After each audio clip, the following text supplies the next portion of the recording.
Welcome, ladies and gentlemen, to the Vinny Eastwood Show. I think it's a real appropriate song. Everyone's asleep, everyone but me, and I feel like I'm doing this all by myself. A person who personifies those very fracking lyrics is the man I've got on for the first hour today. And I had an extensive conversation with this man last night, which I very rarely do with any of my guests. I normally come in blind and come out swinging. So, his name is Ryan Dawson, otherwise known as Rise 2 Cents. He's the maker of a couple of documentary films, which, well, you know how there's a lot of 9/11 conspiracy theories and a lot of 9/11 conspiracy documentaries, and they all kind of, parrot each other and go over the same territory and don't kind of illustrate a whole bunch of things, leave things out, that sort of thing. This guy's actually kind of figured out a lot of that stuff and really gone through intricately, all right? And I say intricately, operatively, and debunked a lot of these mainstream theories about 9/11. So, his name is Ryan Dawson. Welcome to the show, mate. I'm going to forgive you for calling me at 8 a.m. on a Saturday because that intro was very good. Yeah, I'm known for my intros. Now, the whole reason I did a 9/11 film was because the other ones were so bad that I saw they were just full of disinformation, especially the early ones. I had everything written out, and I really didn't want to do a movie. Because frankly, I just didn't feel like it. It's a lot of work. And when I'm like, just go read it. But then I figured out there's a large section of the population that just doesn't read, especially something that's like over 90 pages.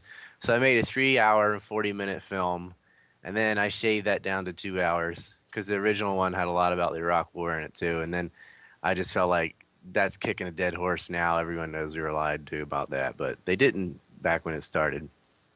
And so I made a War by Deception now and updated it every year. Just to address, it was really funny because the very first comment that I received on my Facebook when I was advertising that you were coming on the show was, hold on, let me see. I'm sure Ryan Dawson won't talk about Israelis and the Mossad agents that were caught and released by the DHS. Could you address that for a moment? I'm the very first person to talk about 9/11 in Israel and make a movie about it. And the other one since then have been springboarding off of things I've written and things that I've made in film. And I've made, I don't know how, a couple hundred YouTube videos about it. And it wasn't the DHS, it was the FBI and Joint Terrorism Task Force that let the Israelis go. Not just the dancing Israelis that a lot of people know about, but the Israelis caught on the George Washington Bridge in a van packed with the RDX explosives. That's who released them. And Chertoff was later head of the Department of Homeland Security, but that didn't even exist until 2002. They didn't create it yet. They had an office for it, which became that after the Congress passed it officially, but there wasn't even a DHS yet. So they didn't even have their rhetoric wrong. Now, you said the name I don't know Chertoff. why anyone would write that. You said the name Chertoff. Sounds like somebody who used to work for the KGB. Yeah, he used to work in the department or the Justice Department. Gosh, I'm so used to not calling it the Injustice Department. But he used to work there, and then he got moved to become the head of the DHS later. But his whole family's messed up. They're all corrupt. And he's a Zionist bastard. Okay. His cousin wrote for Popular Mechanics for only one issue that dealt with 9/11 purely to help try and cover it up. I mean, it was a joke how bad it was, just completely horrible to cover up. And the whole 9/11 commission was a joke. That was chaired by Lee Hamilton, the same shill they had for the Iran-Contra whitewash. He was still alive, and they brought him in. He wasn't their first pick, though. Their first pick was Henry Kissinger. That looks terrible. He's discredited himself so much with all his killings all over Southeast Asia, and he ended up turning it down. And I don't think it was because it was so obvious Henry Kissinger would cover up anything bad the government had done. It was because he would have had to have revealed some of his partners, financial partners, and he couldn't do that because he's involved with so many crooks. But his private equity firm, he goes through Triweaver Equity, and also Holland Drink, which is a media conglomerate in Canada. And on the board is himself and Richard Pearl, who is in the Defense Department, who's probably the worst neocon ever, and James R. Thompson, who was on the 9/11 Commission. So his business partner was still on there, and then Lee Hamilton was the chair. He's best friends. Oh, get this: Lee Hamilton was the Democrat for the Iran Contra. The chair for the Republicans was Dick Cheney. Who was the vice president during 9/11. Yeah, you just can't make this stuff up, bro. No, it's awful. But I mean, that should have been pointed out in the first few seconds. Here, what Lee Hamilton? This is the guy that whitewashed Iran Contra, and Iran Contra is a known conspiracy theory. I mean, they convicted Poindexter of conspiracy. It's officially admitted that was conspiracy. I mean, that it involved multiple countries and billions of dollars, and they murdered tens of thousands of people. You're talking about Iran and Israel and Nicaragua and the United States. They're all in on it, using the Contras to fight the Sandinistas, to murder all these people, and they used drug money. And I mean, everything from top to bottom, it was a conspiracy. CIA running in guns and drugs. And it all fell apart when a pilot crashed, and they ended up being CIA and a plane full of drugs, and they had to start explaining this. And Ollie North and them, I mean, this is all in the 80s. If you guys are too young to remember this, go look it up. It was a huge thing. It was like a Watergate level. I mean, it was a massive scandal. And the same people, because a lot of them just got pardoned. I mean, they were found guilty, and they just got pardoned by the president because Bush's father was in on it. And that was that. And a few more of them got pardoned by Clinton, and only a few went to jail. But they were involved in 9/11 in the same cover-up, the same people. It's unreal. Well, I think it's when you go into a job interview, they say, "Have you got previous experience?" Yeah, that's what it was. Yeah, There's a man that could be trusted. Prior to being the vice president and president, George Bush's father was the director of CIA. So, you're never ex-CIA. Yeah. Apparently, he's one of the very few ex-presidents who still continues to read the daily CIA updates and reports and things like that, which all presidents are entitled to. I'm sure his son isn't reading anything. Yeah, I doubt he even reads the warning labels on his Prozac. No. And shoot, I hope not. He was so embarrassing. He was so embarrassing. Every time Junior went to make a speech in a foreign country or something, I would cringe. He'd mix up analogies. He'd make up words. He'd straight up forget things. I was just hoping, man, I hope the translator is sort of covering for all this. Yeah. It was so bad. As somebody living in a foreign country during the Bush administration, I can assure you, the translators did not cover it up. In fact, I saw a documentary film that was made called George W. Bushisms. I got a whole documentary, just basically of example after example of George W. Bush messing up. And God dang, that stuff is funny, man. I mean, He's very good for Saturday Night Live and the comedians in the U.S., but he really hurt Americans' reputation in general. I mean, after all the lies and deception he did and the way he behaved, all Americans are just a bunch of overfed, overmedicated retards. So, as an American living overseas, I got to deal with that. Every time I meet somebody from the UK or whatever, I got to represent and show that we're not all morons. No, we did not believe that. Actually, the majority of Americans opposed the war in Iraq, protested it, millions in the street and everything. It just wasn't on TV. So it looked like we're all just, yeehaw, go get them towel heads or whatever. And it wasn't like that at all. The only people acting like that would be the Senate. Yeah. Well, I find it very interesting is that the people that we elect to represent us never seem to actually be like us. Have you noticed that? Somebody who you vote for is as like millionaires and things. Yeah, I mean, they're as different from the average American as you could possibly get. It's just, to get elected, you have to be on TV, realistically. I mean, to even know what your name is, you've got to be able to get on TV.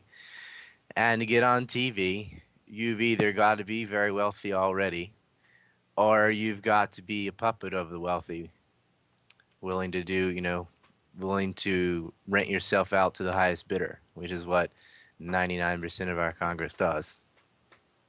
And that's the problem.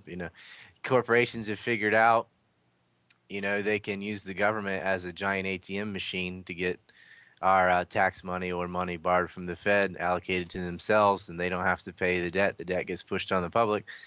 And so it's just become one big rent a government. And, TV kills. And shows like yours and mine and things on the web are putting some dents in it, but not enough yet. I mean, it's a country of 300 million people. So it's change comes a lot slower than a smaller nation like Egypt or Iceland. It's very hard to organize in a country that size. Well, what's interesting is that in New Zealand there's only 4 million people, and there's a couple of radio shows in New Zealand that cover these sort of topics with any form of credibility whatsoever, and they're all one day a week tops, with the exception of mine. And I would be really proud of that, but the reality is I'm actually ashamed. 4 million people, only one person's doing it 5 days a week. Come on. Well, maybe the one person doing it is so good that they decided, oh, we don't need that one. See, and that's even sad. worse. I mean, you need some competition, but I don't know what to say. I mean, I guess a lot of it is because it's not. I mean, there's plenty of corruption, but everything New Zealand's doing is pretty small scale compared to the U.S. or China or something, and they're like not as interested in other countries' politics as their own. Maybe. I don't know. But the things that happen affect the whole world, so you should be interested. Yeah. Well, see, I really am. And my analysis of New Zealand news, I mean, you've imagine you're living in a small town, and the news is about a dude who wasn't wearing his bicycle helmet gets injured, or there was a car crash and somebody was sent to a hospital, or there's somebody's cat stuck up a tree. That's actually the big mainstream news in New Zealand. That's kind of like Japan, because there's so little crime. Even though Japan has 120 million people, like the prefecture I live in hasn't had a murder in 5 years. That's in the entire state. And so that's, when people say, oh, well, Japan has no guns and they have a low crime rate, I'm like, they don't have a crime rate by any kind of weapon. It's like so rare. So some little thing happens, I'm like, this is really on TV? Like that's what they're talking about? Like not cat in the tree, but a car wreck or something. That would definitely be on the news, because nothing else bad is happening. They have no fear to sell. They talk about these stupid islands between Japan and Korea all the time. I call it the Asia's Chick-fil-A party. It's so extreme over nothing, because there's nothing else. I do until 2011. Now we've had something with Fukushima, but prior to that, there was no news. Well, see, even then, I saw this video of a French expat in Tokyo, and he was filming himself, and he was screaming at the camera, going, you know what they're covering right now when all those radiation's coming down and the massive tsunamis and everything like that? You know what's on TV? And it turns on the TV. It's a commercial about pizzas. Yeah. I just found it so funny, and I don't know how to correct this entire situation. And as far as I'm concerned, it's not my responsibility. But it was to change the world, nonstop right after it happened. I mean, it was on every channel, 24 hours a day, covering about the tsunami. There'd be no escape. If you had electricity, it was on. Yeah. But eventually, they quit, doing it 24 hours a day and went back to regular programming. Because, I mean, if you do that too long, people are just going to be in a complete panic state. So that you have to eventually bring back the comedians and everything else. And it was like the U.S. in 9/11. It was 24 hours a day coverage of the planes hitting the building over and over and over again. And after a few months, it went back to the regular cop and lawyer shows, shooting people and normal U.S. reality TV trash. But because you just can't cover it forever. Well, things lose their effect after a while, I think. And I'm wondering, when is 9/11 going to use its effect? Because it's still being used to justify everything, isn't it? Even more than a decade on. Yeah, it launched the new war on terror, which is a war on a tactic, so you can never win.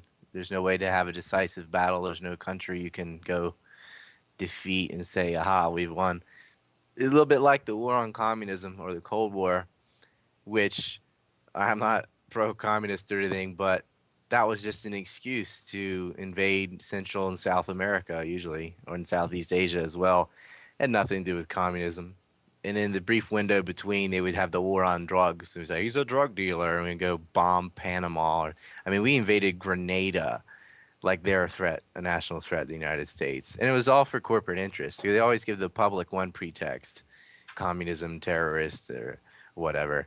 And then there's always more private, more sinister motivations for specific corporations usually. And it's usually about neocolonialism when you're talking about Africa or Central America.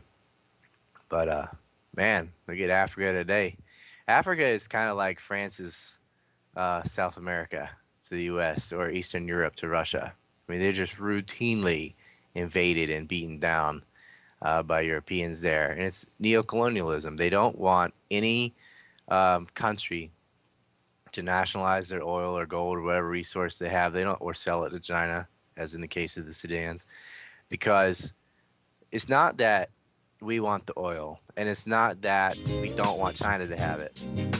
Oh, we're hitting the music. You got a commercial? Yeah. Dang. I'll have to explain that afterwards. Yeah, all right. Hold that thought. Hold that thought. All right.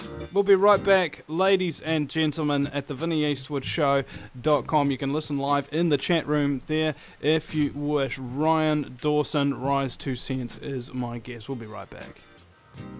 Welcome back, ladies and gentlemen, to the Vinny Eastwood Show. It's the lighter side of genocide, because in a world so full of chaos and madness, if you lose your sense of humour, you go frickin' nuts. And New Zealanders have a really whack sense of humour, to use the gangsterland parlance. My very special guest is Ryan Dawson, otherwise known as Rise to Sense, and we were talking about neocolonialism. Yeah. Neocolonialism, yeah. Sorry, I jumped in and segued to sell myself. I do radio too, but yeah, I was getting at it, just saying, a lot of people like to say it's over a certain resource or something, like, or a one-size-fits-all thing. Oh, it's for the petrodollar. Or, oh, it's for oil, or da-da-da-da. But a lot of these things, like in Mali, for example, recently, it's not just about, like, what resource the West, to paraphrase, can grab from a place. It's that the other nation doesn't get it. Because let's say if Iran were to be able to refine their own oil or get nuclear power so that they could free up all the oil that they're currently consuming on electricity and put it on the world market and have that surplus of cash, or any nation, pick it, whatever, if Mali could do its natural gas and gold and stop getting loans from the IMF, where they're just stuck in this perpetual debt system, if they can pay for their own infrastructure debt-free because they're selling some super resource, then they're no longer caught in the cycle of being puppets for world banks and then leasing out land and resources to multinationals, who gobble up all their raw goods and make finished products and sell them back to them. And that's the system that is now in basically any country in Africa, almost everywhere in Central America, and a lot of Southeast Asia. They openly have sweatshops, virtual slavery. They don't own their own land. It's all in Indian reservations are like this too, by the way. They lease everything to these giant multinationals who are taking the rubber, the tin, the metals, the energy resources, and refining them and making products in Europe or in America or in Canada or Australia, and then selling it back. And they can't get out of debt. They've got two options. They can completely destroy their currency by just printing more money to pay off their debts, or they can sell off assets, which is what they're doing. And the projects that get appraised in these places are totally overpriced. So we'll build you an electric plant, but the cost has no reflection as to what it ought to cost. But these companies know, oh, you're getting foreign aid. Well, then the price just went up to X, and the governments don't care because they personally profit. They're selling their people out, and if they don't do that, then they'll get replaced. And their cousin will be put in power, whatever. And that's why you always see the U.S. and Europe supporting the theocracies in Saudi Arabia, the Zionists in Israel, whatever religious crazies they can, because they're very predictable. It's easy to throw them into conflict. And they always put a target on the secular countries. Went after Libya, went after Iraq, Syria right now. Mali was one of the only real democracies in Africa. I It's just got a being picture. invaded. I just got a picture sent to me by Pastor Lindsay Williams of hundreds of charred and burned Christians in Nigeria. Oh yeah, that's been going on as well, and South Sudan as well. You'll get that. And back in 2006, that's really what turned the war around against Lebanon. Is the Israelis went and bombed the Christian sections of Beirut, and then you saw a complete 180 in the media. They wait, Christians are dying, people who count, and the PR fell apart for Israel. But in Nigeria, it doesn't matter if you're a Christian, Muslim, whatever. You're an African, you don't matter. I mean, that's just how it is, sadly. And they do that between different Muslim sects as well. We're always supporting these Wahhabi, Salafi, jihadist, Sunni types, the Taliban types. I call Al Qaeda America's Frankenstein. But really, the leadership of these, there was never a full break between Al Qaeda and the CIA. Never. It's not just blowback. These are mercenaries. I call them privateers, which is basically a secret mercenary. Same system they used to have with pirates, to say. Because if a privateer gets busted, there's nothing you can do but hang them. Well, in today, they go to some torture dungeon somewhere.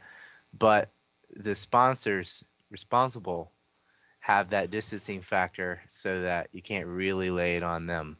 So the U.S. can use these rent-a-terrorists or useful idiots and attack whoever they want through proxy and not get blood on their own hands. And, well, the new direction it's going is it's going to be all mechanical. We won't even need these patsies anymore because we have these drones. And that's where you can get a mechanical killing machine to go in and shoot people at a wedding or kill kids in Pakistan or Yemen, as we've been doing. And if they shoot it down, you don't lose one single person. You just build another one and send it out. And these things can hit from miles out. It's disgusting. And it's really a dismal future if you think about it, because the more in history, the more war has become mechanized, being able to drop bombs from far up in the sky, even with a manned plane or tanks, and where there's more cognitive dissonance and there's more of a gap between the technological superpowers and the people they're attacking, to where the risk has been removed. It's not like you got to go out there with a gun yourself and risk your son or something. It's the blood of your nation. Now, with drones or with these extremely high-tech artillery that can hit, cruise missiles from miles away, whatever, they feel like, well, there's no risk. Will we make X amount of profit? Sure. And so they're much more willing to have wars of choice where they can just say, well, it's only so-and-so, and we'll completely dominate them and forget about morality, and they'll just murder them. They'll murder people with sanctions. They don't think about it. And the press doesn't really write about it. They don't allow journalists in there. Look at all the things that have happened in Gaza, depleted uranium, white phosphorus. But we're not seeing the pictures like we used to. Even not so long ago with Vietnam, when someone died, it was on TV. So-and-so died today in this attack. And there were pictures of people who died. Nowadays, if you even show a coffin with an American flag on it, you'll get fired. And so journalists are scared to death to cover it. Some still do, but they end up being online journalists in time because you can't show it on TV. And it's a huge problem.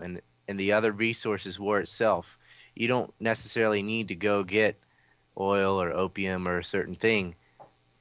the Pentagon, which I call the War Department, is the largest umbrella corporation in the world. And if you look at the contracts for Lockheed Martin and Boeing and Raytheon and Northrop Grumman and the alphabet soup of these giant aerospace companies and logistic companies, Kellogg Brown Root, Halliburton, etc., they're spending $500 billion easily on that alone. And so war is a resource in and of itself. And they'll spend millions of dollars on a couple missiles to blow up a tent or something, total overkill. Because the whole purpose of war is profit to begin with. They're not really worried about the people in the tent. They just need some excuse to feed the public so they can get their war going, to justify the kind of spending they had during the Cold War when there really was a threat with the Soviet Union, at least more than now. And Is it they didn't want to let that cash cow go, so that's why 9/11. That's the purpose of 9/11 was to restart the Cold War. now? Can I ask you as well? War to me is, as you said, profit. However, I also think that it's debt, right? Right? Yeah. Where do War, they loan all this money from to buy all these weapons and things like that? or even a war between two other parties, the U.S. will loan to both sides and provide weapons to both sides.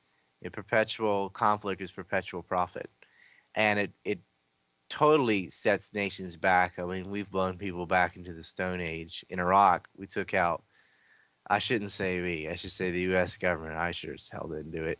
But the government blew up all their water treatment facilities, their agriculture, things that are not military targets. Just attacking the civilian population, they were without electricity. Refineries, bridges, power stations, And everything. then hired themselves to rebuild some of it. Hired Very slowly. Halliburton. Yeah, well, of course. Halliburton, Cheney was the former CEO there, and Lockheed Martin, Cheney's wife, was the president and still on the board of directors all the way until 2001. Yeah, well, So it's a revolving door. that's what you call a country just going to Halliburton in a handbasket. Yeah. Northrop Grumman, too, had Douglas Feith and Paul Wolfowitz work there. But what they do is they're not on the payroll as somebody with a brain that actually builds planes or anything. They're just there as a consultant, kind of like Newt Gingrich getting $100,000 for his historical advice, and or a lawyer, but they don't actually work on any cases. So you can put a politician on the payroll of a company by saying, oh, he gave a speech, or he's a consultant. And there are many ways of being able to pay them without having them be an official employee. So, and then there's a lot of insider trading too. I mean, all these neocons heavily invest in all the companies they're about to allocate money to. Another thing that happened before Iraq was they let the Pentagon divvy out the money rather than Congress. Congress appropriated it, but the Pentagon allocated it. And of course, they allocated it to themselves, of course. And they're all of them. I've done a big chalkboard video about this. Every single department were all involved with the same industries they gave the money to. And it's an outrageous amount of money to invade a nation based on lies. On these lies weren't coming from oil companies. They're coming from PNAC. I mean, we went to war in Iraq for Israel, period. I mean, the rhetoric for Iraq started in the 90s. And it was, the same stuff, weapons of mass destruction, anthrax, mobile weapon labs, chemical weapons. All that stuff had already been said. All they did was re-say it again after 9/11, and it would work. But when they started saying this, same people too, Wolfowitz, Pearl, Feith, Libby, etc., when they started saying this back in the 90s, there was no euro, there was no EU, it wasn't about the petrodollar, Saddam wasn't threatening to go on the euro, whatever, it didn't even exist. They were attacking Iraq because Iraq was a threat to Israel. And all of these guys, they worked for Netanyahu. They got think tanks in Israel. Some of them work there. Paul Wolfowitz's sister's a settler. They're all involved deeply with the Knesset and the Zionists, and they come over and they're dual citizens. I mean, this is really, really obvious who lied us into war in Iraq. You can trace back each one Miller and Sapphire and all the stuff they write in the New York Times. It was just a big triangle between a couple, of their moles in the media, the INC, and the PNAC goons who were working mostly in the Defense Department or working for the Vice President under Cheney, who was one evil, evil man. But yeah, but you can't get that information out because you can't really sloganeer it the way you can by saying no war for oil or no war for X. It just wasn't that simple. And of course, oil was a motivation. But if you notice, we didn't get the oil. What seemed after to the me, fact. what seemed to me is that the initial invasion of Iraq in the early 90s and the subsequent re-invasion of Iraq in the early 2000s seemed to me to be a military command and control tactic so that they could place military assets within the regions. I watched this documentary called The Secret Wars of Desert Storm or something like that, and a section of the film was the American intelligence trying to convince Saudi royalty that Iraqi tanks were massing on their border when they weren't.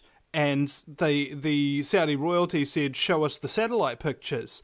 And the Americans said, no, you're just going to have to trust us.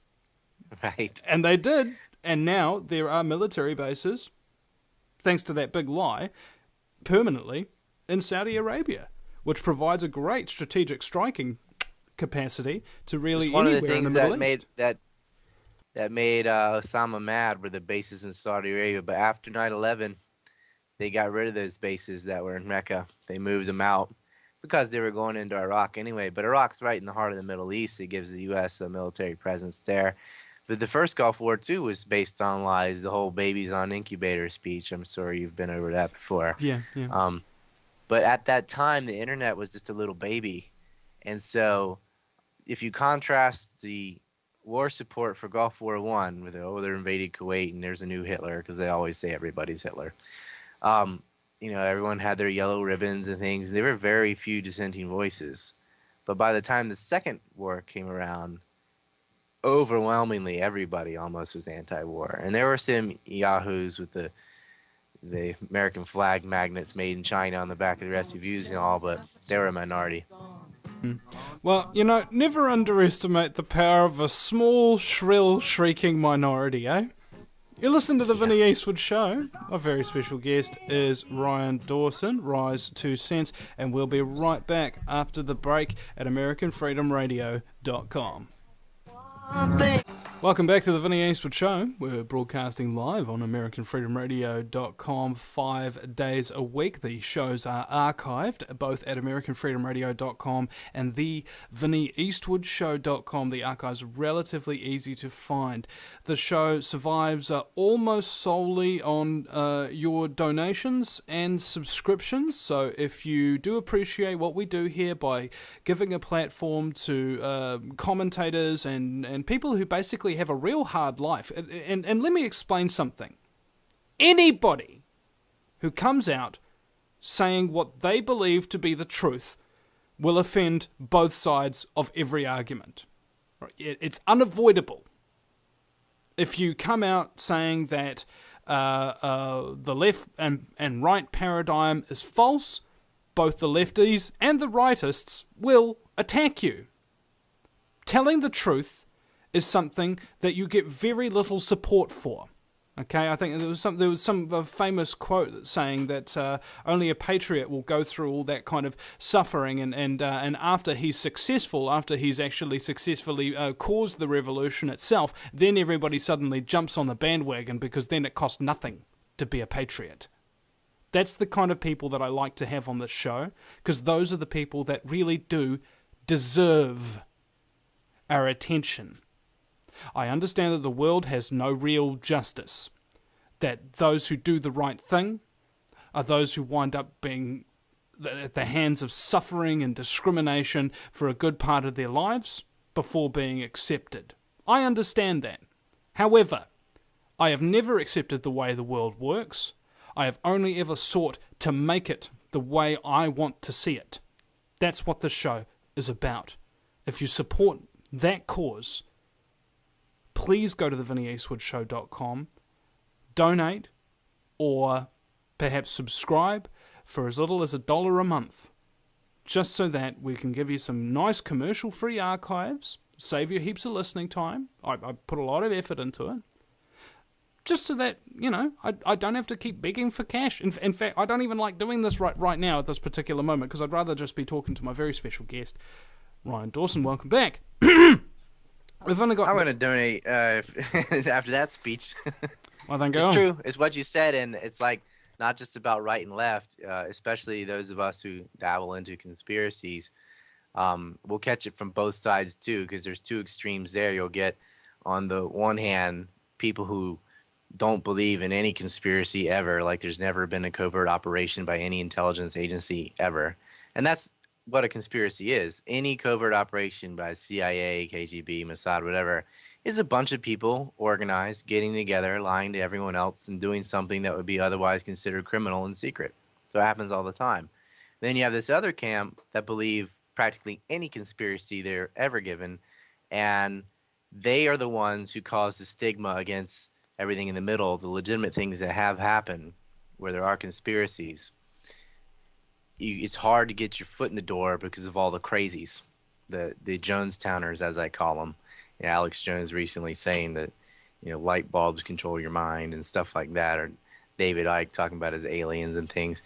It's just total nonsense. And even when they might say something that's true once in a blue moon, because it's so polluted by all the other ridiculous stuff about barbarians and Luciferians or whatever, it turns people off. Because, very, very open-minded people might listen to that and go, okay, well, I'm just going to ignore 98% of that and try and pull out the nuggets. We're like, why pull out the nuggets? Why do you have to encase things in all this infotainment stuff? And the reason they do it, I believe, and I don't think they're that sinister. Some of them just are that stupid. But I think a lot of them do it because fear sells and they need the money. Because if they didn't have it, they wouldn't be on air. And so they realize if you're a bit of a charlatan, you can make some cash. By the way, ladies and gentlemen, be afraid, donate to the Vinny Eastwood Show. I just had to throw that out there. They can kill you. They can kill you with your toaster. I have the documents.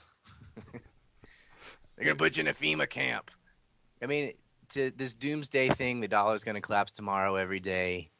And they're going to put you in camps and all that. And, the government's really, really nasty, of course. But to make up all these generic paths to nowhere doesn't resolve anything, doesn't solve anything. It's just like saying they did it without getting any names of people, industries, or specific motives, and no details about 9/11 or Iraq or anything else. It's just the same kind of speech over and over again.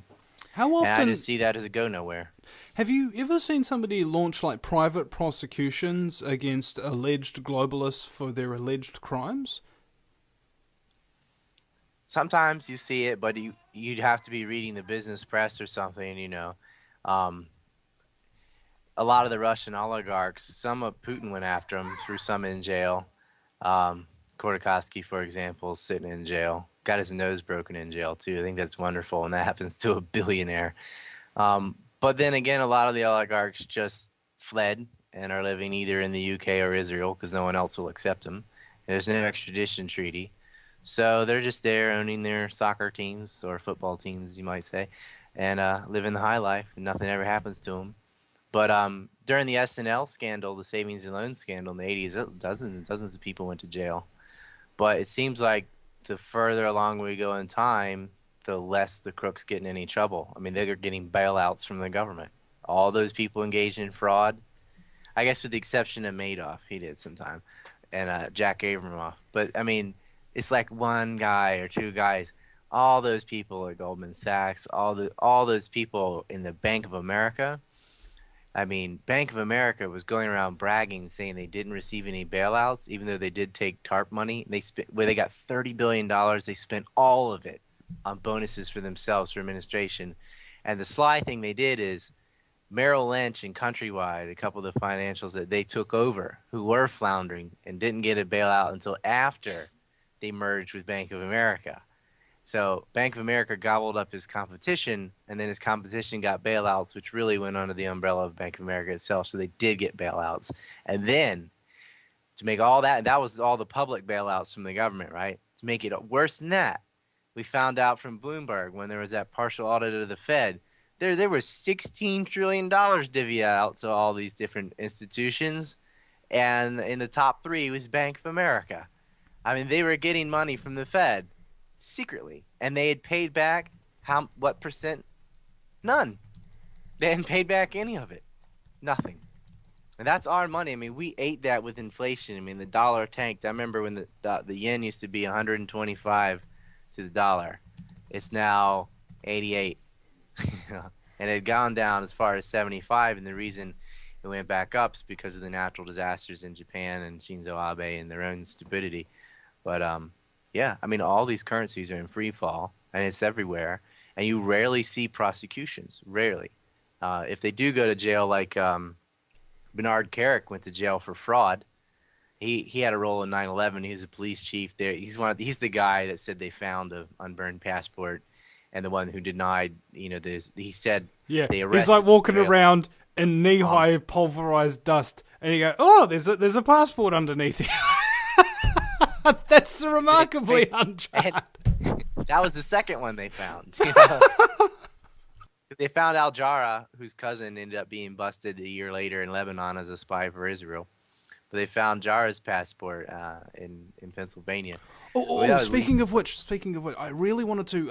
One thing I did want to talk with you today is actually reiterate the conversation we had last night, because I was asking you questions about the plane hitting the Pentagon, and I was like, "Where's the wreckage? Where's this, that, and the other?"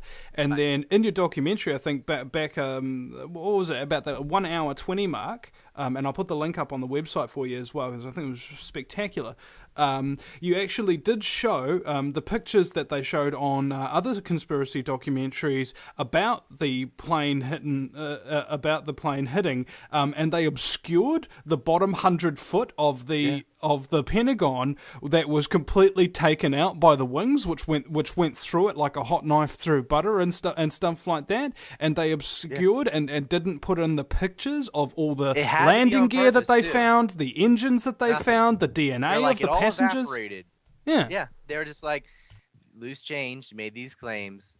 I didn't see the final cut. I wasn't gonna stomach it. But in the first couple of movies, which were promoted like Coney 2012 or Free to Bed or any of these movies, you had this hyper push behind it. And this is before Facebook or YouTube even. And, I got a DVD in the mail, right? Well, what is this? And I watched it and I was just laughing. I'm like, oh, this is a joke, right? And it just exploded. But they made ridiculous claims in there. I mean, saying like a plane fit into an 18-foot hole, and they just completely, sort of gerrymandered the pictures, made sure there was either water spraying underneath or a truck parked below, and they zoomed in on the huge second amounts floor. of smoke obscuring it. Yeah, exactly. They never showed you the first floor, which is where the plane hit, except for the the tip of the tail or whatever. They never showed that, and they're like, well, there weren't plane parts outside, so this one journalist said or whatever. I'm like, that's because the plane's inside the building, and I know he didn't go in there because it's still on fire. But there's this massive hole in the Pentagon, and there were parts of the plane still all over the place. The landing gear made the punch-out hole in the C-ring, and that's another misleading thing they say is that the plane had to go through all these rings, and that's not true. That was the upper floors. The bottom floor was clean through. It only had the two walls to go through. Enter one and exit the next. Now, Ryan, can you please just plug that documentary as well? We've come to the end of the hour here, so I'd like you to actually plug that so people can go and watch it. War by Deception. The old film's on warbydeception.com. I'll get the new one up there later today. Just go to Rise 2 Cents or just Google 9/11 Ryan Dawson. You'll find it. All right. Ryan Dawson, ladies and gentlemen. There you go. All right, thanks, bro. And also resend me that link as well, because I'll pop it up on the archives of the show today. Okay. Right. Yeah, thanks.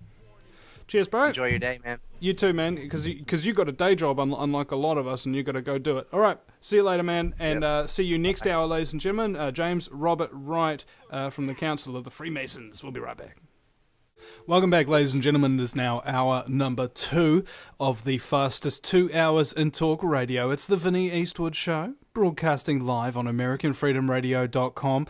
Archives in high quality and with pictures of the guests and video versions of the shows are all there on the homepage and in the archive sections, and also available commercial free for subscribers and donators at thevinnieeastwoodshow.com. So if you want to be able to see and hear rather than just listen, you've got the options.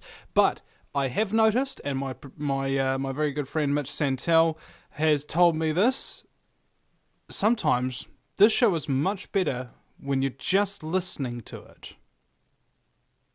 I thought that was a very profound realization. My very special guest is James Wright, James Robert Wright from Occupy Freemasonry, who has written a book about the secrets and ritual and cult abuses within Freemasonry. Welcome to the program, James. Thank you, Vinny. Always a pleasure to hang out with you. Never a chore, I hope. No.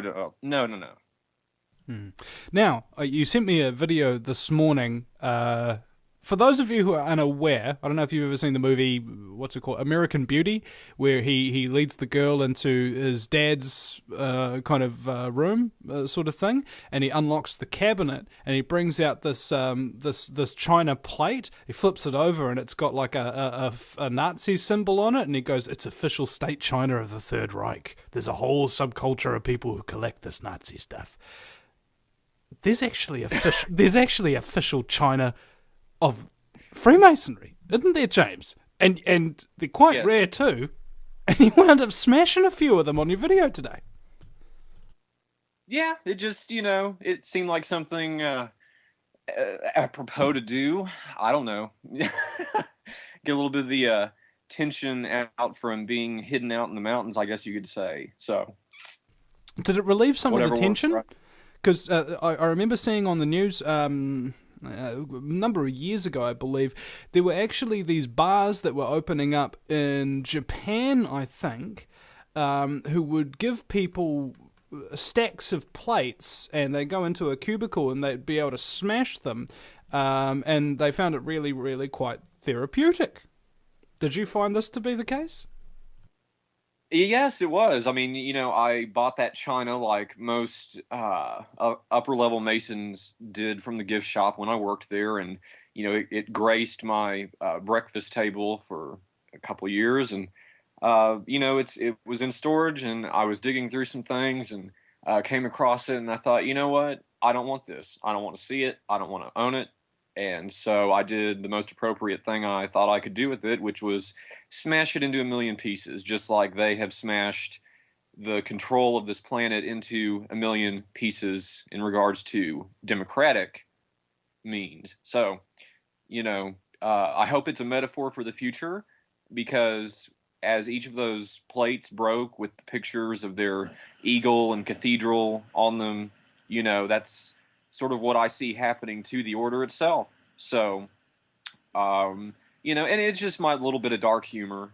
So, you don't have really much of a choice in your position as well, because we've had a number of conversations off air, and this fight is actually really, really weighing on you.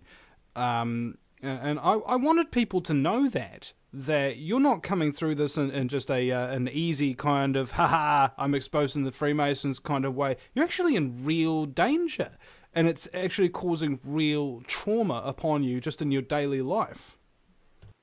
Yeah, it's weird to me, because I've actually lost friends who I guess really weren't friends to begin with, from jealousy, thinking that now I'm doing something that's they perceive to be glitzy, and that I'm getting all this fanfare and everything, and I'm not, and it isn't, and I don't. And it's like, would you rather trade places? I'll take your happy normal life, but I believe in what I'm doing, so I'm going to continue doing it, and there's no stopping me except by the most extreme means possible. And they've already demonstrated that they're capable of anything, so I have to be extremely vigilant. I was talking with another truther host the other day, and he was asking me, what is it like? And well, I'll tell you exactly what it's like. I've been living out of a bloody suitcase since the book hit store shelves. I've moved 5 times. across country and back, circling the entire state of Texas in the meantime. It's not fun. And, just 2 weeks ago, or 3 weeks ago now, about 6 death threats came in just over one night.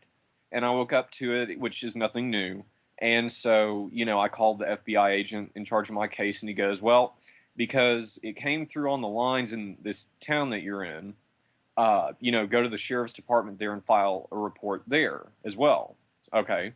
So I went and did that, and I sit down with the, lieutenant or whoever the guy in charge was at the sheriff's department where I'm at, and I begin the deposition, and the first thing he does is stop me, and he goes, well, I'm a 32nd degree Mason from the Valley of San Antonio.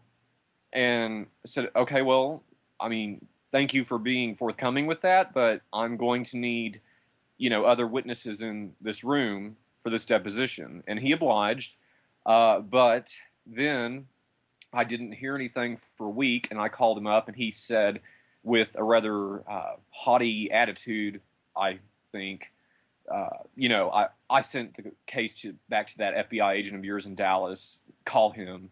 And so, in other words, it was basically, no, I don't want to touch this with a 10-foot pole. And we're talking about a small mountain town's sheriff's department that has absolutely nothing to do at the moment.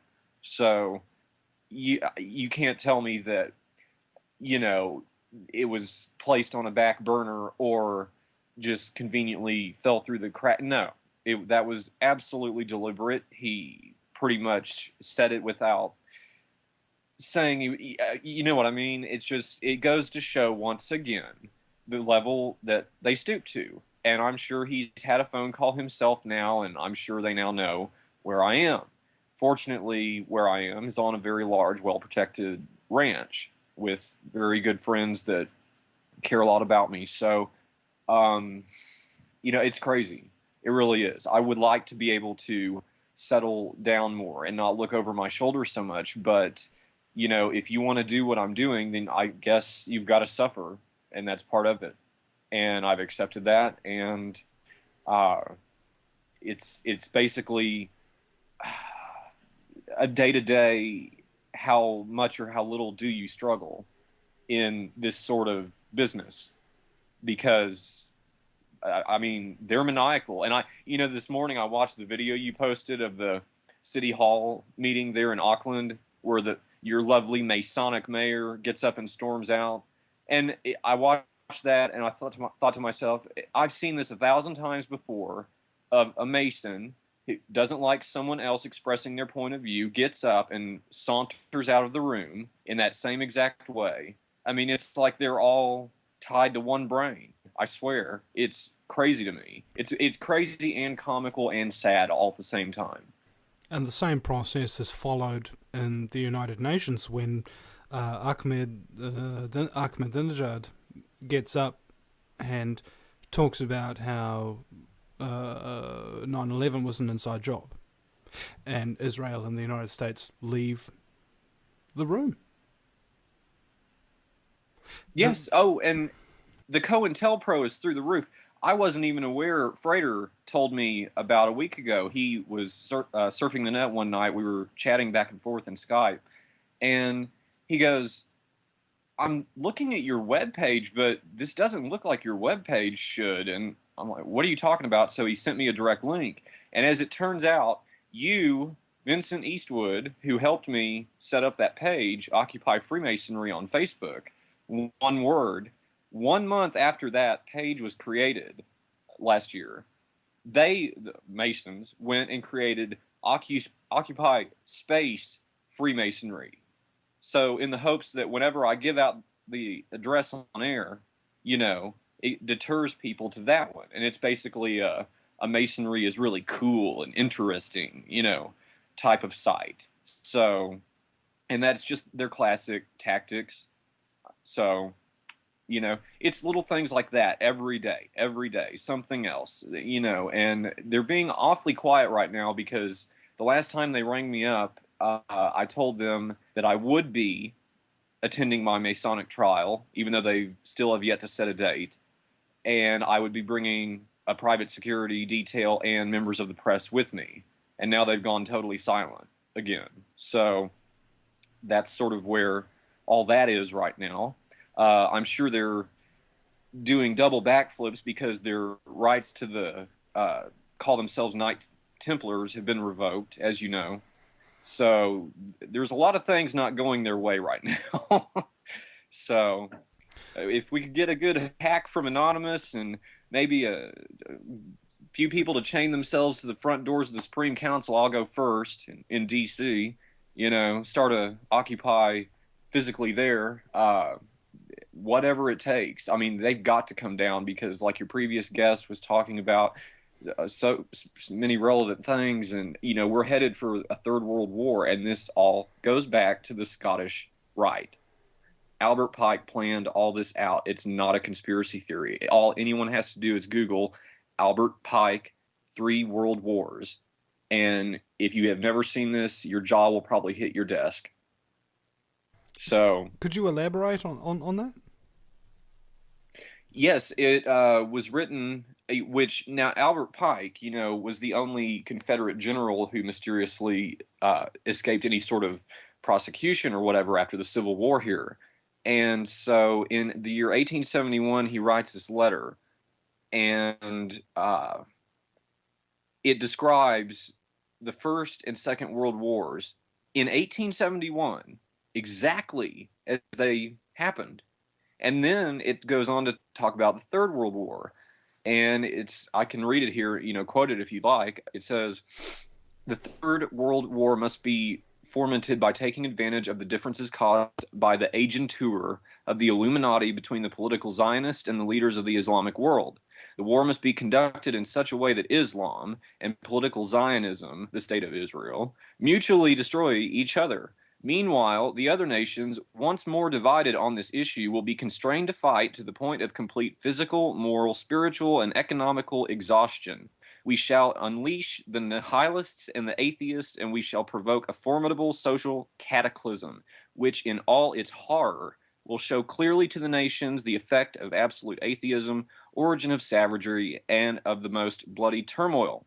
Then everywhere, the citizens, obliged to defend themselves against the world minority of revolutionaries, will exterminate those destroyers of civilization, and the multitude, disillusioned with Christianity, whose deistic spirits will from that moment be without compass or direction, anxious for an ideal, but without knowing where to render its adoration, will receive the true light through the universal manifestation of the pure doctrine of Lucifer, finally brought out in the public view. This manifestation will result from the general reactionary movement which will follow the destruction of Christianity and atheism, both conquered and exterminated at the same time. How is Albert Pike viewed by Freemasonry? Is he viewed as a prophet, a messiah, a savior, or something of that nature? He is viewed as the father of the Scottish Rite, the great reformer of it, who rewrote all the degrees 4 through 32 and the 33rd, and he also wrote the ritual in a unrelated story to the Ku Klux Klan. Not a nice guy, for sure. And you know, when you read the full body of this letter, the First World War, the Second, I mean, it was all prescribed by him, by them, the Scottish Rite. And that's why, you know, the Scottish Rite in Albert Pike's time was in the state of South Carolina. He was instrumental in getting it moved to being across the street from the White House.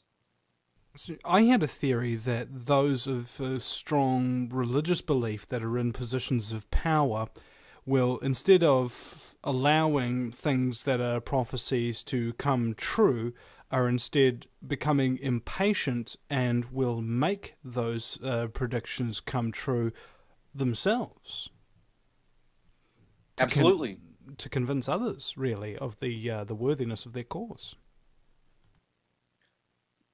Well, and not just that, but you know, they want absolute power and domination, and like we talked about before, both on air and off. You know, you know how frustrated I get when people start going on these phantom Scooby-Doo chases of masked, shadowy Illuminati, quote unquote, figures and all this kind of stuff when it's so simple. It's all hiding in plain sight at that Supreme Council, you know? And this is where it all goes back to. And I guarantee you, all those men on that Supreme Council in DC all have ties or stock holdings or whatever in this global war machine. So they have a lot invested in mind control. We've talked about that before too, out of Stanford Research International.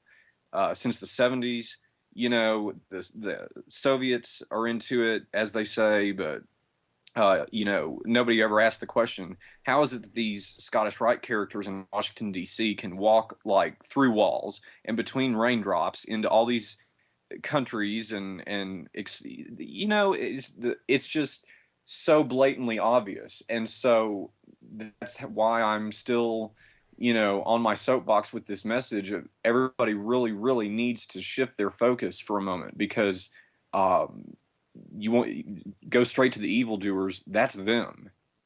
And so are you saying, in essence, a lot of people have talked about the Illuminati, but very few people can point fingers as to who they actually are? Are you saying that the Supreme Council of the 33rd degree of Freemasonry essentially are the Illuminati? yes, plain and simple. Absolutely. Yes, they are. The Illuminati has become a 21st century pop culture catch-all phrase that helps. Can I interrupt here, because we're coming into break, and it's interesting that you mentioned in 21st century pop culture, because I just watched an episode of The Cleveland Show from the maker of Family Guy. The episode is called The Hip Hop Illuminati. Okay? Oh, yeah.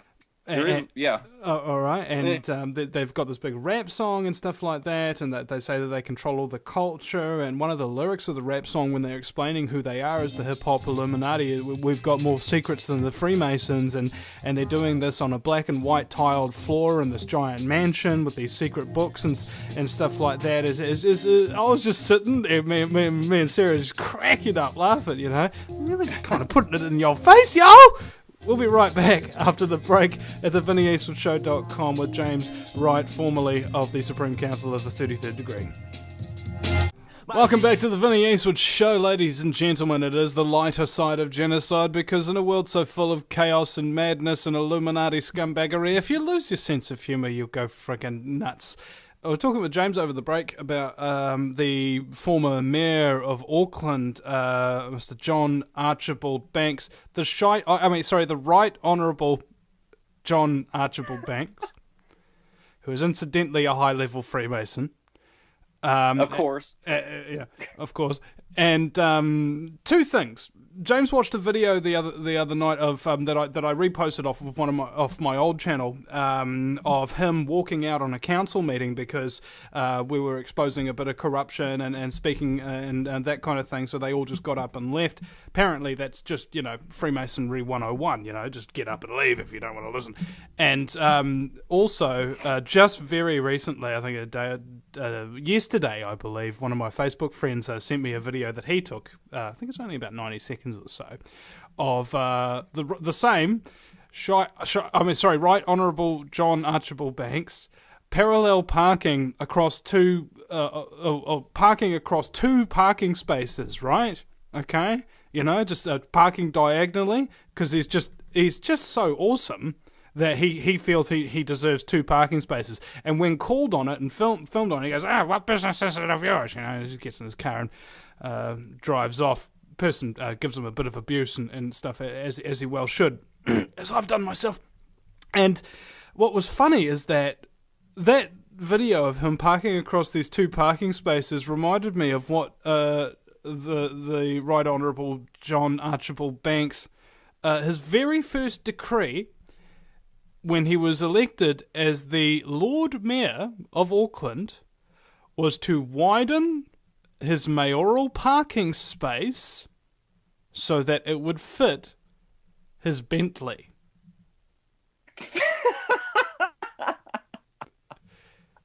You can't make this stuff up. All right, it gave me an idea of a prank that we should do. You know how right next to supermarkets and all of that kind of stuff, they've got those little disabled parking spaces. You know, they're like yellow lines with a little kind of wheelchair sort of symbol in the middle. Black spray paint over that wheelchair, and the thing that says disabled only, and instead put up a sign or spray painted on a nice beautiful compass and square and say Freemasons only. And just see how many Masons will actually do and take that up. You know, it's just like, look, I'm a member of the 33rd Council of the Secretary. I have my Masonic disabled parking space pass. I have the authority. Yes, and I do what I want. I thought that's the attitude, and you can always tell their cars apart anyway because the back of the boot's always loaded up with all those decals. So, very easy to spot. What kind of decals are we talking about? The compass and square decals, yeah? Oh yeah, that one, or they'll do the Red Cross for the York Rite, or they'll do the double-headed eagle for the Scottish Rite, and there's probably 24 different ones, and some Masons will have all 24 on the back of their cars. Because so proud of their Masonry. Well, I mean, actually, it's one of the ways that they get out of a lot of their traffic tickets. No kidding. Because even if the cop isn't a Mason, he usually it's like a reverse intimidation thing.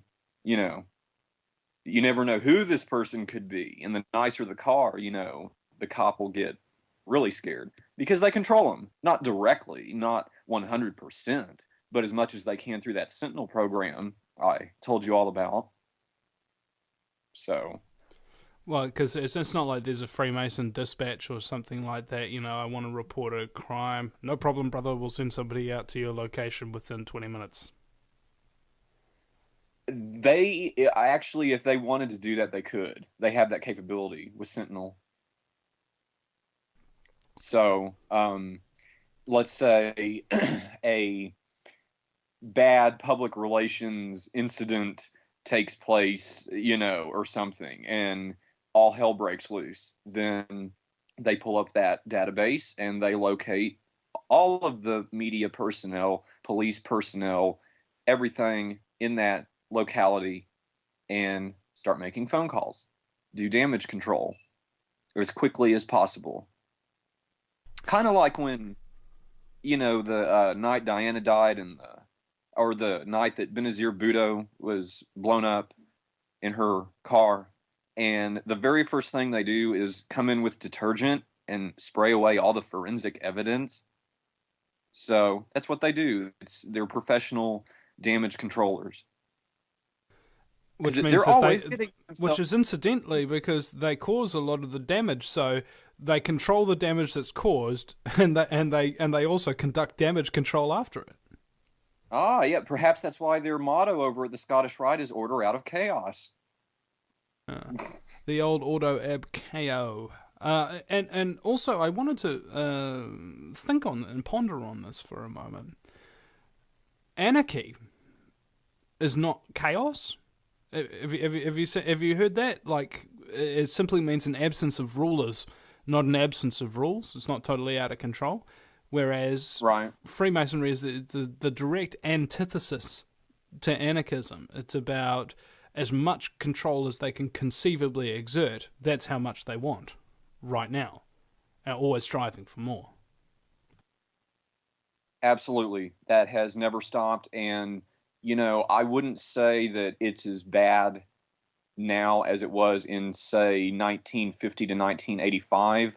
But, if they're allowed to keep getting away with selling the public on the History Channel that they're just so wonderful and docile and kind and loving and sweet, huggable, lovable, kissable, no. These are men who would just as soon tear off your face and throw it on the ground and stomp on it, then, defer to you for anything. They want statues bronzed of themselves and their paintings hung on the walls that have rooms in these Scottish Rite buildings named after them. That is always the goal. Immortality, power. So it's quite a struggle. I mean, when you're up against these people and they invoke that network of theirs, it's quite difficult. Fortunately, there is a large network of truthers and patriots at an ever-growing rate. So, if they want a revolution, they're going to have one. And eventually, whatever shape or form or fashion that revolution takes, whether it's peaceful, whether people are tumping over cars in the streets with bearing torches, who knows? We can't predict that. But what we can predict is that sooner or later, all this stuff that's been done in the dark will come out into the light. And by which I mean the dirty dealings of the Supreme Council, their Vatican ties, all of this world banking, malfeasance. It's all going to come out sooner or later. The truth always does. So, yes, I would just plead with everyone that, don't believe everything you hear on the internet, especially these conspiracy blog sites that claim, oh, no, it's all the Bilderbergers' fault. It's all the Council on Foreign Relations' fault, blah, blah. No, ask yourself this question. Why is it that let's use David Icke's as an example, his forum that he doesn't really even moderate. Why is it that all these Masons who swear up and down that they don't acknowledge that's just trashy conspiracy theory, we don't do that, that's nonsense, then why are they always on these sites trying to control the flow of information if their official statement is they don't believe in it? Why? Because they're paid to do it. They are disinformation agents. They have tons of them that work IT jobs and, between tasks, hop on these sites and try to make Freemasonry sound like it's the good guys. And nothing could be further from the truth. That is completely backwards. So, and then you have all these books that are out about the Freemasons, but if they were actually written by Freemasons, they were written in a manner to make the craft look good so that they hope themselves to get awarded that 33rd degree from having done something to promote the craft from a public relations standpoint. So it's basically you sell out from the moment you're initiated. That it's strict obedience from that very first moment in the order. And if you sidestep them so much as once, your future there going up in titles or whatever will be seriously damaged. And how much criticism are you receiving from just general Freemasons who maybe even haven't even been to a lodge in like 10, 15 years or whatever, just coming out and calling you crazy or calling you a fraud or questioning what you do, that kind of thing? Is this a common factor now? Oh yeah, I mean there's been all kinds of stories that they've tried to put out about me saying that I was fired for being a bad employee and now I'm bearing a grudge and all this kind of stuff. But no, if that were true, then why have they not come out and attacked me with it, with real evidence? Why am I a nonfiction author that cannot be sued for libel or slander? Because the legal department over at New Falcon Publications has had all that evidence put in their hands so they could publish the book and not get sued. That's why I named names in it. It all stems from empirical evidence. So, like when I talk about the mind control, I'm quoting their own documents. So this is so real. It just, it baffles me how we haven't come together to organize against this kind of tyranny earlier, but, better late than never. So. And what would you say to those initiates who have criticized you and refused to look at the evidence itself? I would say to them that they have never spent a night inside of a Scottish Rite building. Plain and simple. There's many different rites, are there not? York Rite and Shriners and what have you? Oh yeah, but the Scottish Rite's been trying to systematically bankrupt all those different factions for 150 years. And they're finally, in the last 10 years, getting very successful at it. The York Rite is failing. A lot of Blue Lodges under the York Rite are closing down or merging together to stay alive. The Mystic Shrine is also failing. Now they're just offering that degree at the shrine for free. If you're a Master Mason, go ahead. It's free. Just please pay us dues afterward. And I mean, it's all been centralized, kind of like how governments have been centralizing their power. Freemasonry has been centralizing its power, and it's all now at the Scottish Rite. That's why the night that you're made a Master Mason, they come at you, back you into a corner, and say you're doing Scottish Rite next, because that's the way it goes now. So they've essentially positioned themselves as the capstone. Yes, and what's ironic about it, I guess, is like Frater says, how the Scottish Rite characters will sit off to the side of the Blue Lodge rooms and totally control everything that's going on, not the people there in the Blue Lodges. And it's not 100% black or white thing. Some lodges are susceptible, some aren't. If like a lodge in Dallas, I guarantee you it is. They always show up for those neighborhood lodge meetings and tell them how to conduct them and where to send all the money to. So, just as an example, in Dallas, the real big public relations backup plan is the Scottish Rite Hospital for Children, which is a really great hospital because you can take, a child there and receive totally free medical service. It's an excellent concept, but that Scottish Rite part is in name only. I guarantee you, I used to work for the executive board that managed the Scottish Rite of Freemasonry. They have no ownership or management of that. You have a few old timers left who, might have a couple seats on the board, but that's it. And they'll go over there every couple months or whatever and try to pressure all the doctors that are there into becoming Masons. And they're basically met with, like, F off, we're here to do a job. We're not interested in your cult. And then they tuck their tails and they go back to their cathedral and continue on with their perverse rituals with dead bodies and secret gay sects and all the rest of it. Now, I spoke to a friend of mine who's involved with a charity here in New Zealand that's actually supported by Freemasons, and he said to me that they do get different donors and organisations that actually support this particular charity in which he works, and all of those organisations that donate make a big deal of it, like they have ceremonies, or they will advertise, or they will have decals or something of that nature to advertise that yes, we support this charity, whereas the Freemasons simply pass you a check and nothing's said. Yes, I thought that was quite interesting. And, sorry, go ahead. Oh, no, in fact, we're about to go as to an break. example- Like we'll go like 10 seconds or something if you want to sum it up. But Yeah, one of the guys I used to work with there was a retired former head of IBM. So, yeah. And so who would donate all the computers for the building, for the offices? IBM. how interesting.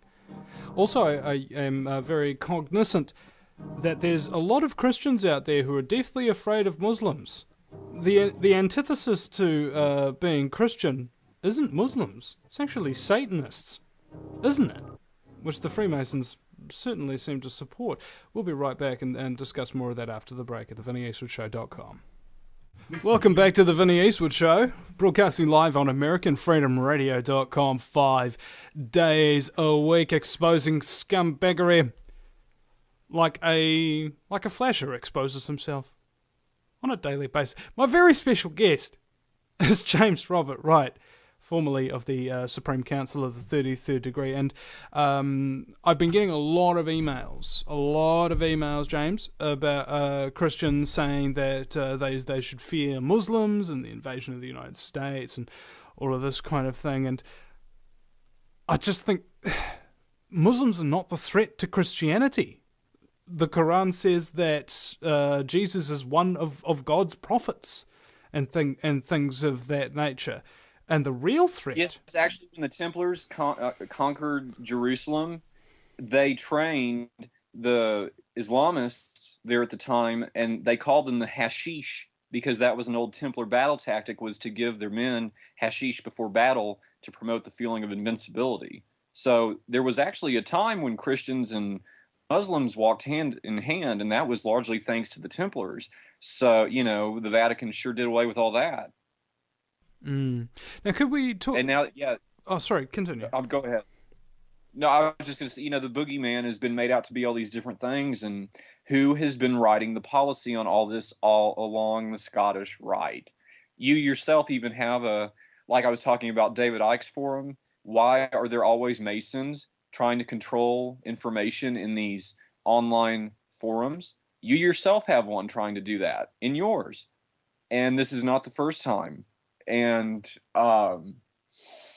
that's just their battle tactics. You talked about the mind control. You said that if they're not there deliberately and being paid, they're simply suffering under the mind control that they really have implanted on their minds through their initiation ceremonies and things of that nature. And it's basically like a cognitive dissonance thing.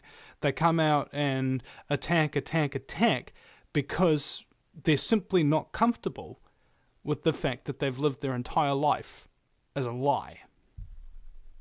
Oh, no, and I'm very sympathetic to that, believe it or not, because I went through that myself. When my entire concept of what Freemasonry was revealed, or, well, smashed, kind of like those plates in the video, I went through a severe depression because it was my life, and to get to the top and to figure out it's all a lie, that it's all evil, corrupted, sick, disgusting, I'm going to have to prostitute myself to keep my job, it just tore my world in half. So I understand that when these guys are faced with these facts, provable facts, that they have never witnessed themselves because they're not that high of a rank, the knee-jerk reaction is pretty violent. So... what was it? The 3 stages of truth. First, they ridicule you. Secondly, they violently oppose you. And third, they accept the truth as self-evident. Yes, and there are a large group of Masons that have actually taken the time to read my book and have been amazingly very supportive and cheered me on and said, absolutely, the place needs to be overhauled. We need transparency. We need all of these corrupt guys who are digging their nails into their big oak chairs, removed, because they're just turning it into a total dominating death cult behind the scenes in politics. And it oh my God, Vinny, we have to do something. This is really scary subject matter.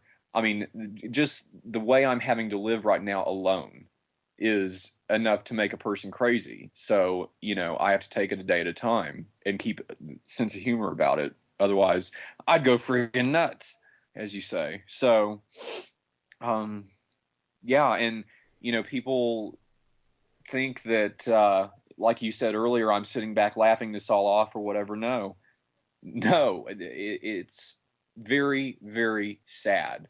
It's something that I was born into, I was pushed into doing, I did it, I was good at it, and then found out it was all a lie and a sham, and it really challenged my beliefs. So, I've said for a long time that the reason people become activists, in a sense, is usually out of 2 factors. One, meaning they've got a family that's involved in activism and it's inevitable. And the second being they're really talented and intelligent and they get really successful, only to find out at some point, after usually suffering some massive trauma, that everything that they'd based their life on simply wasn't true. And they spend the rest of their life trying to correct that mistake, almost like they have to pay for their own initial ignorance. And, yes, you're absolutely right. Same for me, bro. You know, I don't know about you, how you feel about yourself, but I constantly look back on things that I've done in my life and kind of look down on myself and just think, Vinny, how could you have been so stupid? Well, that's part of growing and changing. I mean, we're the same age, so I totally understand what you're saying. I certainly don't act on impulses now like I would have at 21 or, whatever. So, yeah, that's part of the human condition and the learning process. But unfortunately, there's some in this world who take it to a really, really dark place and actually I've watched several of your interviews. I hope you know. And one that really stood out to me was when you interviewed Tila Tequila. Everything she said, it is exactly a parallel to everything I've experienced. So she has to be telling the truth because there's no way for her to know that if she had not gone through it. So I definitely think that's something people should check out. I myself would love to speak with her and just compare war stories. So very real. And like you said, we would each be that type that got into a very successful point only to figure out that you were going to have to basically sell your soul, so to speak, to continue. And when a lot of people choose to do it, there's the few of us that choose hell no. So and here we all are. Well, I don't know what to say, James, because the world is a really shockingly, well, I don't want to use the word shockingly. I want to use curse words kind of place. And the fact of the matter is, almost everything that everybody's been brought up to believe their entire life, I don't care what country you're living in, I don't care what your line of work is, almost everything that we're doing right now is based on a lie. And I operate under the assumption that what I'm doing is probably wrong. Just in the hope that maybe something will happen, or somebody will inform me of something that I don't already know, and that I can change it and become slightly more correct as time goes on, while still knowing that I'm still wrong. You know what I'm saying? Like, living life as a perennial student, as a doom. Well, they're getting so desperate now that they're trying to indoctrinate children as young as possible.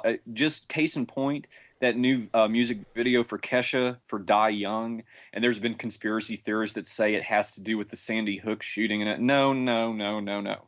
It is a full-blown Masonic initiation. Watch the video.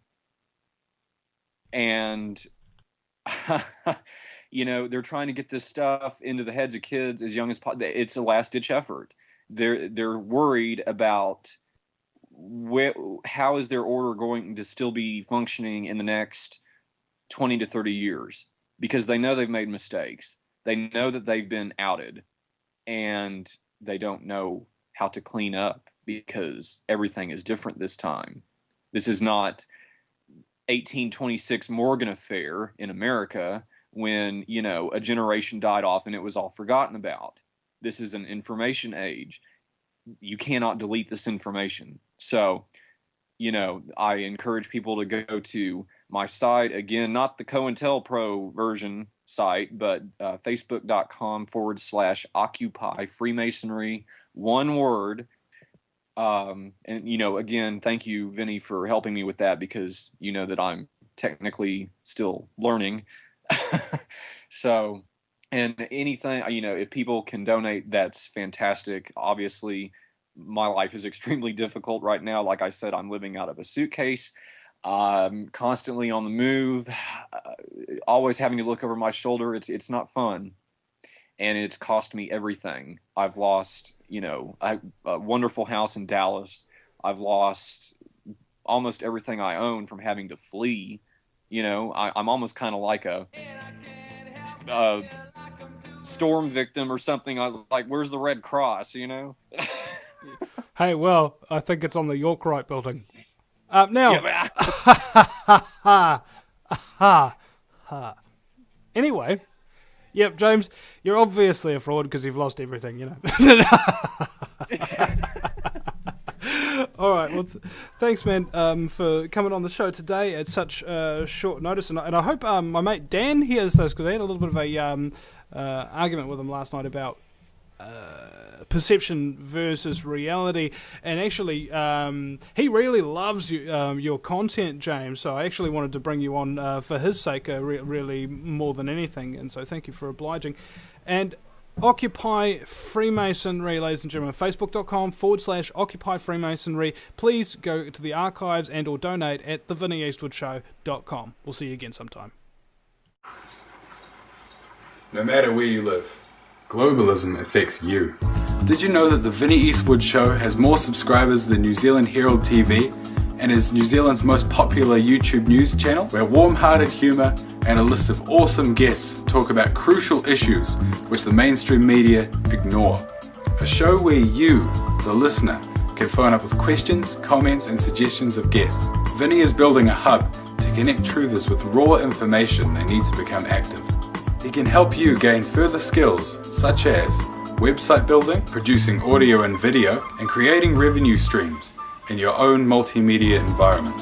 Because Vinnie supports such a wide range of people in the truth movement, he is not government or corporate backed and relies entirely on your donations. Give now, give generously, or subscribe for $10 a month for access to ad-free video archives. Just visit thevinnieeastwoodshow.com and click donate.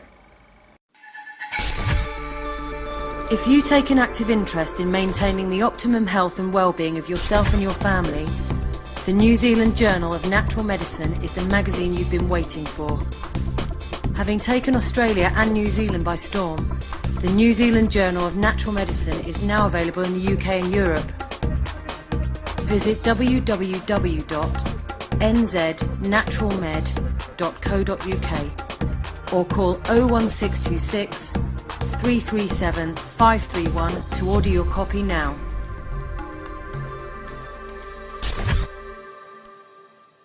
Do you realise every day we are being put under constant stress from wireless radiation? What's worse is that you don't even know that it's happening. It puts as much stress on our body as if we had a constant viral infection, draining our energy and sapping our strength, or just making us irritable and fatigued. These wireless fields are being emitted from computers, microwaves, mobile phones, power lines, and any electrical appliance. Now there is a solution. A group of research engineers in New Zealand have come up with an active shielding device that shields you from wireless radiation at a cellular level. Blue Shield comes in 3 models: a household, portable, and USB that plugs into any computer. The great thing about Blue Shield is it is very affordable and guaranteed to last. A one-off purchase will see you being protected for years to come. Visit AmericanFreedomRadio.com and click on the Blue Shield banner. Blue Shield, brought to you by thevinnieeastwoodshow.com.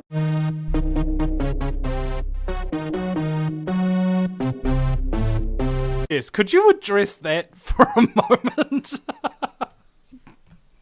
I'm the very first person to talk about 9/11 in Israel and make a movie about it. And the other one since then have been springboarding off of things I've written and things that I've made in film. And I've made, I don't know how, a couple hundred YouTube videos about it. And it wasn't the DHS, it was the FBI and Joint Terrorism Task Force that let the Israelis go. Not just the dancing Israelis that a lot of people know about, but the Israelis caught on the George Washington Bridge in a van packed with the RDX explosives. That's who released them. And Chertoff was later head of the Department of Homeland Security, but that didn't even exist until 2002. They didn't create it yet. They had an office for it, which became that after the Congress passed it officially, but there wasn't even a DHS yet. So they didn't even have their rhetoric wrong. Now, you said the name I don't know Chertoff. why anyone would write that. You said the name Chertoff. Sounds like somebody who used to work for the KGB. Yeah, he used to work in the department or the Justice Department. Gosh, I'm so used to not calling it the Injustice Department. But he used to work there, and then he got moved to become the head of the DHS later.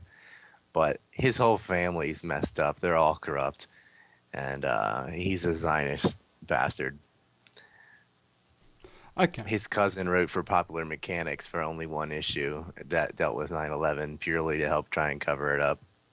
I mean, it was a joke how bad it was, just completely horrible to cover up. And the whole 9/11 commission was a joke. That was chaired by Lee Hamilton, the same shill they had for the Iran-Contra whitewash. He was still alive, and they brought him in. He wasn't their first pick, though. Their first pick was Henry Kissinger. That looks terrible. He's discredited himself so much with all his killings all over Southeast Asia, and he ended up turning it down. And I don't think it was because it was so obvious Henry Kissinger would cover up anything bad the government had done. It was because he would have had to have revealed some of his partners. Be like us. Have you noticed that? Somebody who Yeah, you vote for is as like millionaires and things. Yeah, I mean, they're as different from the average American as you could possibly get. It's just, to get elected, you have to be on TV. Realistically, I mean, to even know what your name is, you've got to be able to get on TV. And to get on TV, you've either got to be very wealthy already, or you've got to be a puppet of the wealthy, willing to rent yourself out to the highest bidder, which is what 99% of our Congress does. And that's the problem. Corporations have figured out, they can use the government as a giant ATM machine to get our tax money or money borrowed from the Fed allocated to themselves, and they don't have to pay the debt. The debt gets pushed on the public. And so it's just become one big rent-a-government. And, TV kills. And the shows like yours and mine and things on the web are putting some dents in it, but not enough yet. I mean, it's a country of 300 million people. So change comes a lot slower than a smaller nation like Egypt or Iceland. It's very hard to organize in a country that size. Well, what's interesting is that in New Zealand there's only 4 million people, and there's a couple of radio shows in New Zealand that cover these sort of topics with any form of credibility whatsoever. And they're all one day a week tops, with the exception of mine. And I would be really proud of that, but the reality is I'm actually ashamed. 4 million people, only one person's doing it 5 days a week. Come on. Well, maybe the one person doing it is so good that they decided, oh, we don't need that one. See, and that's even sad. worse. I mean, you need some competition, but I don't know what to say. I mean, I guess a lot of it is because it's not. I mean, there's plenty of corruption, but everything New Zealand's doing is pretty small scale compared to the U.S. or China.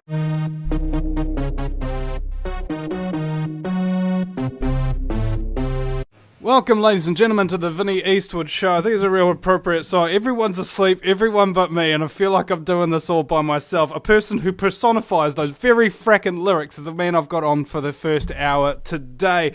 And I had an extensive conversation with this man last night, which I very rarely do with any of my guests. I normally come in blind and come out swinging. So, his name is Ryan Dawson, otherwise known as Rise 2 Cents. He's the maker of a couple of documentary films, which, well, you know how there's a lot of 9/11 conspiracy theories and a lot of 9/11 conspiracy documentaries, and they all kind of, parrot each other and go over the same territory and don't kind of illustrate a whole bunch of things, leave things out, that sort of thing. This guy's actually kind of figured out a lot of that stuff and really gone through intricately, all right? And I say intricately, operatively, and debunked a lot of these mainstream theories about 9/11. So, his name is Ryan Dawson. Welcome to the show, mate. I'm going to forgive you for calling me at 8 a.m. on a Saturday because that intro was very good. Yeah, I'm known for my intros. Now, the whole reason I did a 9/11 film was because the other ones were so bad that I saw they were just full of disinformation, especially the early ones. I had everything written out, and I really didn't want to do a movie Because frankly, I just didn't feel like it. It's a lot of work. And when I'm like, just go read it. But then I figured out there is a large section of the population that just doesn't read, especially something that's like over 90 pages. So I made a 3-hour and 40-minute film, and then I shaved that down to 2 hours because the original one had a lot about the Iraq War in it too. And then I just felt like that's kicking a dead horse now. Everyone knows we were lied to about that, but they didn't back when it started. And so I made a War by Deception Now, and updated it every year. Just to address, it was really funny because the very first comment that I received on my Facebook when I was advertising that you were coming on the show was, hold on, let me see. I'm sure Ryan Dawson won't talk about Israelis and the Mossad agents that were caught and released by the DHS. That he financial partners, and he couldn't do that because he's involved with so many crooks. But his private equity firm, he goes through Triweaver Equity, and also Hollander Inc., which is a media conglomerate in Canada. And on the board is himself and Richard Pearl, who is in the Defense Department, who's probably the worst neocon ever, and James R. Thompson, who was on the 9/11 Commission. So his business partner was still on there. And then Lee Hamilton was the chair. His best friends. Oh, get this. Lee Hamilton was the Democrat for the Iran-Contra. The chair for the Republicans was Dick Cheney. He was the vice president during 9/11. Yeah, you just can't make this stuff up, bro. No. It's awful, but I mean, that should have been pointed out in the first few seconds. Here, what? Lee Hamilton? This is the guy that whitewashed Iran-Contra. And Iran-Contra is a known conspiracy theory. I mean, they convicted Poindexter of conspiracy. It's officially admitted that was conspiracy. I mean, it involved multiple countries and billions of dollars, and they murdered tens of thousands of people. You're talking about Iran and Israel and Nicaragua and the United States. They're all in on it, using the Contras to fight the Sandinistas, to murder all these people, and they used drug money. And everything from top to bottom, it was a conspiracy. CIA running in guns and drugs. And it all fell apart when a pilot crashed, and they ended up being CIA and a plane full of drugs, and they had to start explaining this. And Ollie North and them, I mean, this is all in the 80s. If you guys are too young to remember this, go look it up. It was a huge thing. It was like a Watergate level. I mean, it was a massive scandal. And the same people, because a lot of them just got pardoned. I mean, they were found guilty, and they just got pardoned by the president because Bush's father was in on it. And that was that. And a few more of them got pardoned by Clinton, and only a few went to jail. But they were involved in 9/11 in the same cover-up, the same people. It's unreal. Well, I think it's when you go into a job interview, they say, "Have you got previous experience?" Yeah, that's what it was. Yeah, There's a man that could be trusted. Prior to being the vice president and president, George Bush's father was the director of CIA. So, you're never ex-CIA. Yeah. Apparently, he's one of the very few ex-presidents who still continues to read the daily CIA updates and reports and things like that, which all presidents are entitled to. I'm sure his son isn't reading anything. Yeah. I doubt he even reads the warning labels on his Prozac. No. And shoot, I hope so not. Embarrassing. He was so embarrassing. Every time Junior went to make a speech in a foreign country or something, I would cringe. He'd mix up analogies. He'd make up words. He'd straight up forget things. I was just hoping, man, I hope the translator is sort of covering for all this. Yeah. It was so bad. As somebody living in a foreign country during the Bush administration, I can assure you, the translators did not cover it up. In fact, I saw a documentary film that was made called George W. Bushisms. I got a whole documentary, just basically of example after example of George W. Bush messing up. And God dang, that stuff is funny, man. I mean, He's very good for Saturday Night Live and the comedians in the U.S., but he really hurt Americans' reputation in general. I mean, after all the lies and deception he did and the way he behaved, you know, all Americans are just a bunch of overfed, overmedicated retards. So, as an American living overseas, I got to deal with that every time I meet somebody from the UK or whatever. I gotta represent and show that we're not all morons. No, we did not believe that. Actually, the majority of Americans opposed the war in Iraq, protested it, millions in the street and everything. It just wasn't on TV. So it looked like we were all just, yeehaw, go get them towel heads or whatever. And it wasn't like that at all. The only people acting like that would be the Senate. Yeah, well, you know, I find it very interesting is that the people that we elect to represent us never seem to actually